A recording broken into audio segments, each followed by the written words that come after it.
So after getting this here, we also need to put the limits of integration. We have 0 and r there.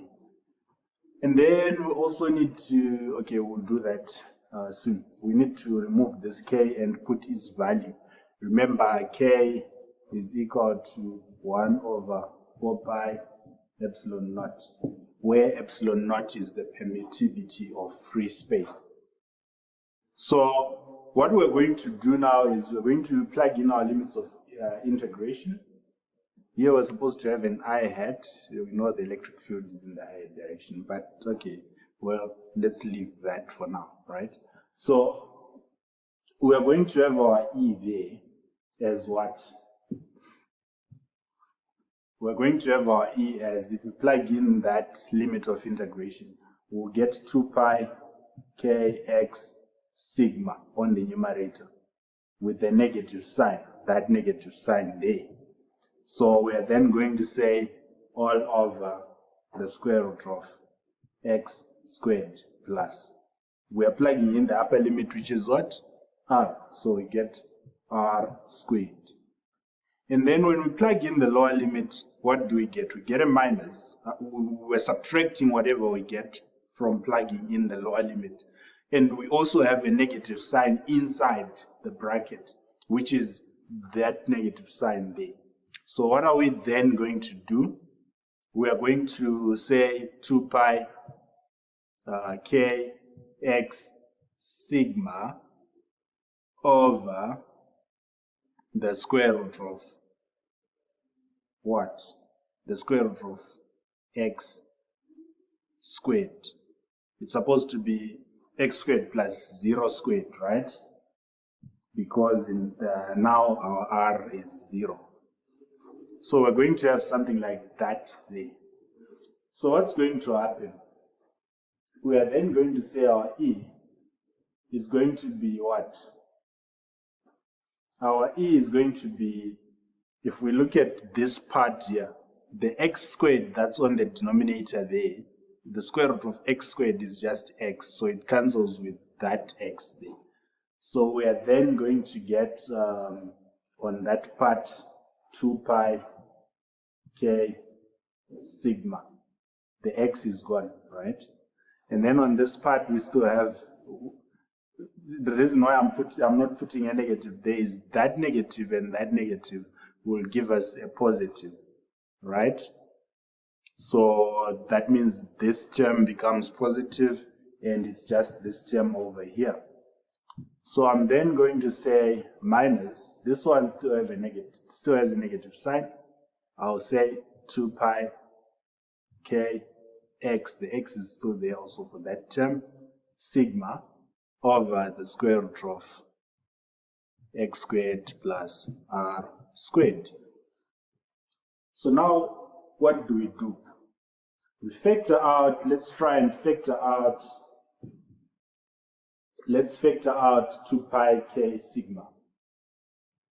2 pi k sigma. But we know what k is. Let's just put k's value there.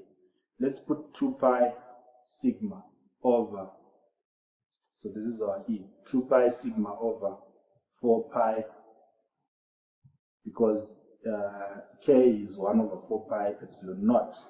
Epsilon naught is the permittivity of free space, whose value is 8.85 times 10 to the power of minus 12. So we're going to then say 2 pi over that times sigma. We have put that outside. And then inside there, we now have a 1 here, right? Because the 2 pi k sigma is out. And then there we took out the 2 pi k sigma as well. We will now have 2 pi, so we took that out, right? So we now have x actually over what? The square root of x squared plus r squared. Now what we do with this is, for this part, the 2 pi over 4 pi will give us a 2 on the denominator. So we'll now have E equals sigma over 2 times epsilon naught, bracket 1 minus x over x squared plus r squared. So that is the electric field of a disk of charge. But what happens, so we're done with the one for a disk of charge, right? But let's look at something else. Let's talk about something else. A disk is an area, right? So what if this disk was infinitely large, meaning it's now a sheet of charge, right? So that means that happens when R is very large. That means when we take R to infinity there, what will happen? Let's see what happens. Let's take this expression that we got over here, and let us write it down here as we have sigma over 2 epsilon naught, and inside the bracket let's put a 1, right? And then minus, here we also still have a square root, sorry about that. So what we're going to then do is we're going to say let's divide by r in that square root sign. We're going to get x over the square root of. So if we do that, we're going to get what? Inside the bracket there, we're dividing, inside the square root sign, under the square root sign, we're dividing everything by r. But when we do that, it's sort of like we're factoring r, right? R squared, actually. So if we factor out r squared, we are going to have x squared over r squared plus r squared over r squared, which is just 1. We're going to get something like this here. But what then happens is that there the r squared will come outside the square root sign as an r, because remember, so let me write that, which is 1 minus. It will come outside as an r, right? Because we have taken its square root, the square root of r squared. So we now have something like this here. So when r is infinitely large, this whole term will become 0 because the r here dividing will be going to infinity. That also becomes 0, and that is a 1 in the bracket there. So we are saying basically r is much greater than x, right?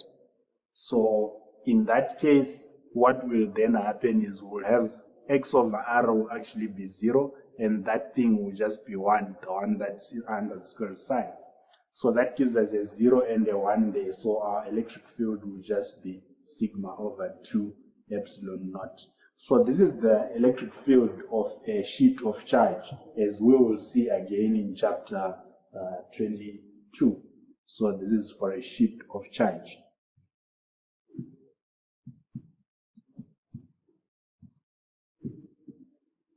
So we will derive it in chapter 22 by putting an imaginary cylinder, which will be our Gaussian surface.